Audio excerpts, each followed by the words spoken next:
नमस्कार दोस्तों, आप सभी का आपके अपने YouTube चैनल टेक्निकल एचएस के परिवार में स्वागत है। दोस्तों आज हम बात करेंगे ट्विटर के जो 3 अपडेट्स आए हैं उनके बारे में। ट्विटर में क्या क्या 3 अपडेट आए हैं, आज हम उन्हीं के बारे में बात करेंगे। ये 3 मोस्ट अपडेट्स हैं जो कि अपने लिए उपयोगी भी हैं।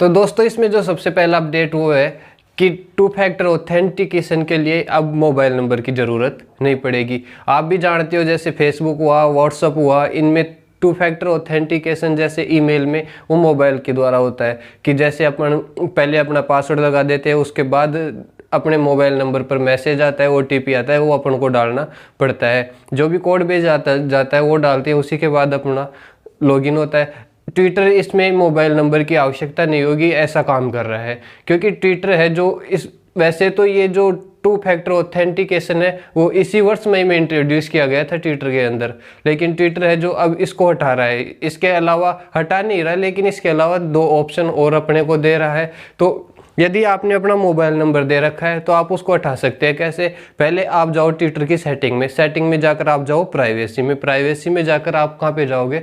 सिक्योरिटी में। वहाँ पे जाकर आप अपने को 3 ऑप्शन मिलेंगे। पहला मांगेगा मोबाइल नंबर, दूसरा मांगेगा थर्ड पार्टी ऐप ऑथेंटिकेशन और तीसरा है फिजिकल सिक्योरिटी। तो आप इसमें से अपना मोबाइल नंबर हटा सकते हैं। बाकी 2 है थर्ड पार्टी ऐप ऑथेंटिकेशन और फिजिकल सिक्योरिटी, इनमें से भी कोई चूज करके 2 फैक्टर ऑथेंटिकेशन ऑन कर सकते हैं। तो इस प्रकार जो पहला अपडेट था कि 2 फैक्टर ऑथेंटिकेशन में मोबाइल नंबर की ज़रूरत नहीं होगी, क्योंकि कई बार अपने पास मोबाइल नंबर रहता भी नहीं है कि जैसे कहीं पे दूर अपना घर का मोबाइल नंबर दे दिया या अपना फ़ोन कहीं पर रह गया, अपने को आवश्यकता है ट्विटर को लॉगिन करने की, तो अपने ऐसी स्थिति में उसको लॉगिन नहीं कर पाते हैं।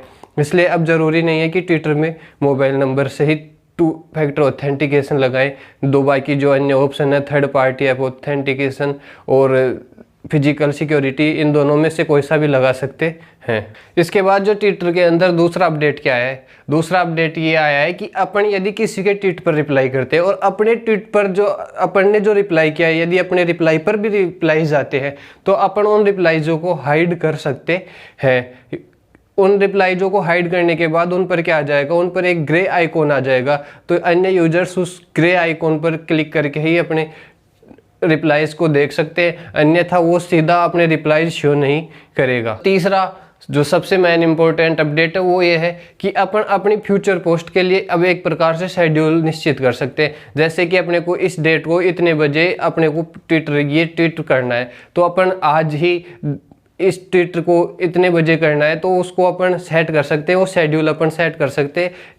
तो ये अपडेट आया है और इस अपडेट की जो अभी सभी के पास नहीं आया, ये अपडेट कुछ यूजर्स के पास ही आया है, क्योंकि ट्विटर अभी इस पर एक्सपेरिमेंट कर रहा है कि उसको कैसा रेस्पॉन्स मिलता है, क्या है।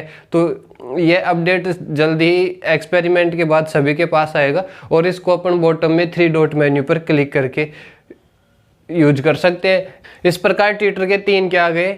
अपडेट्स आ गए हैं। पहला था 2 फैक्टर ऑथेंटिकेशन के लिए मोबाइल नंबर की आवश्यकता नहीं होगी।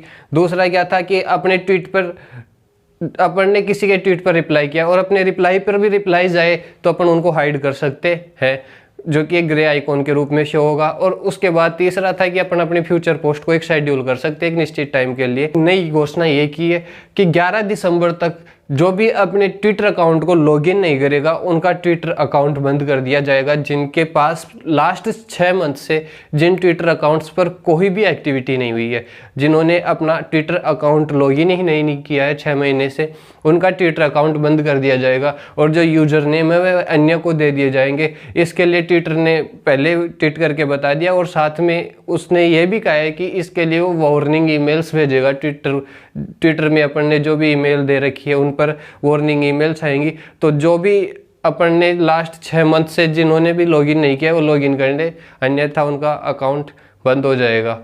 आज फिलहाल वीडियो में देखने के लिए इतना ही। जय हिंद, जय भारत।